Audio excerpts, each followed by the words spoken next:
இருதயத்தை கொடுங்கள். என் மகனே, உன் இருதயத்தை எனக்குத் தா. உன் கண்கள் என் வழிகளை நோக்குவதாக. நீதிமொழிகள் 23:26. கர்த்தர் மனிதனுக்காகவே சகலவற்றையும் சிருஷ்டித்தார். சூரியன், சந்திரன், நட்சத்திரங்களையெல்லாம் தேவன் மனிதனுக்கு கொடுத்த பெரிய ஈவுகளாகும். மலைகள், குன்றுகள், பள்ளத்தாக்குகள், மரங்கள், செடிகள் ஆகியவை அவருடைய அன்பளிப்புகளே. விதவிதமான உணவு வகைகளையும் சீதோஷ்ண நிலைமைகளையும் அவர் மனிதனுக்கு இரக்கமாக ஏற்படுத்தி கொடுத்தார்.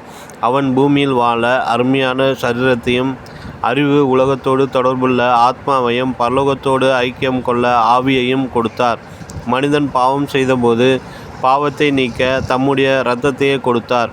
சரீரமெல்லாம் பிற்க ஒப்பு கொடுத்தார். நோய்களை குணமாக்க சித்தமானார். அன்பை கொடுத்தார், சமாதானத்தை கொடுத்தார், சந்தோஷத்தை கொடுத்தார். சிலுவையிலே தம்மைத்தாமே கொடுத்தார். எல்லாவற்றையும் கொடுக்க அவர் ஒன்றை மட்டும் நம்மிடத்தில் கேட்கிறார். அதுதான் நம்முடைய இருதயம்.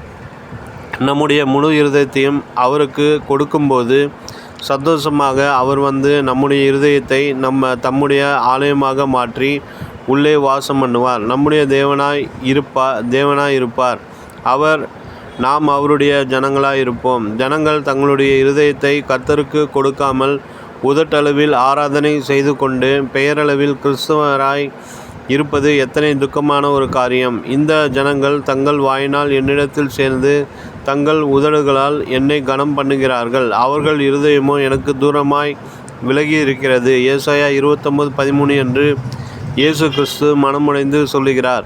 நீங்கள் உங்கள் இருதயத்தை கர்த்தருக்கு கொடுத்தால் அவர் உங்கள் இருதயத்தை தூய்மைப்படுத்தி பரிசுத்தப்படுத்துவார். வேதம் சொல்லுகிறது, இருதயத்தில் சுத்தமுள்ளவர்கள் பாக்கியவான்கள், அவர்கள் தேவனை தரிசிப்பார்கள். மத்தேயு 5:8. கர்த்தர் உங்களுக்கு சுகத்தையும் பலனையும் ஞானத்தையும் தந்து இருக்கிறதினால் நீங்கள் உங்கள் வருமானத்தில் தசம்பாகத்தை அவருக்கு காணிக்கையாக தர வேண்டியவர்களாக உள்ளீர்கள். அப்படி நீங்கள் மனப்பூர்வமாய் கொடுக்கும்போது கர்த்தர் வானத்தின் பலகணிகளை திறந்து இடம் கொள்ளாமல் போக மட்டும் உங்களை ஆசீர்வதிப்பார். மல்கியா 3:10 என்றும் 1000 மடங்கு உங்களை ஆசீர்வதிப்பார். உபாகமம் 1:11 என்றும் வேதம் சொல்லுகிறது. தசம்பாக காணிக்கை மட்டுமில்லாமல் உங்களுடைய நேரத்தையும் கர்த்தருக்கு கொடுங்கள். 24 மணி நேரத்தை அவர் உங்களுக்கு கொடுத்திருக்க 1 மணி நேரமாவது நீங்கள் அவரோடு விழித்திருக்க வேண்டாமா?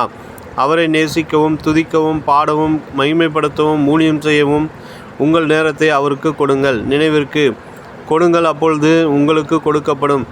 அமுக்கி குலுக்கி சரிந்து விழும்படி நன்றாய் அளந்து உங்கள் மடியில் போடுவார்கள். நீங்கள் எந்த அளவினால் அளக்கிறீர்களோ அந்த அளவினால் உங்களுக்கு அளக்கப்படும். லூக்கா 6:38.